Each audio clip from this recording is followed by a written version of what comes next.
अस्सलामुअलैकुम। आज की इस वीडियो में रिव्यू करूंगा ओरामेल ड्रॉप का।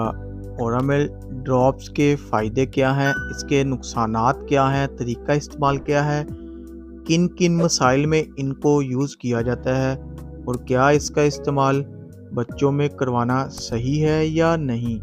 ये सारी इन्फॉर्मेशन इस वीडियो में आपको दूंगा, लेकिन उससे पहले आपसे रिक्वेस्ट है कि मेरे चैनल को सब्सक्राइब, वीडियो को लाइक और शेयर ज़रूर करें। बेल आइकॉन को दबाना मत भूलें। तो चलते हैं अपने टॉपिक की तरफ। ब्रांड नेम है ओरामेल। प्राइस की बात की जाए तो 450 है। 10 ml की पैक में अवेलेबल होता है।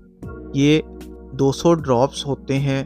अब बात कर लेते हैं इसके फार्मूला की। तो इसमें जो चीज़ है वो है मेलाटोनिन। मेलाटोनिन क्या है? ये बेसिकली हार्मोन्स हैं जो कुदरती तौर पर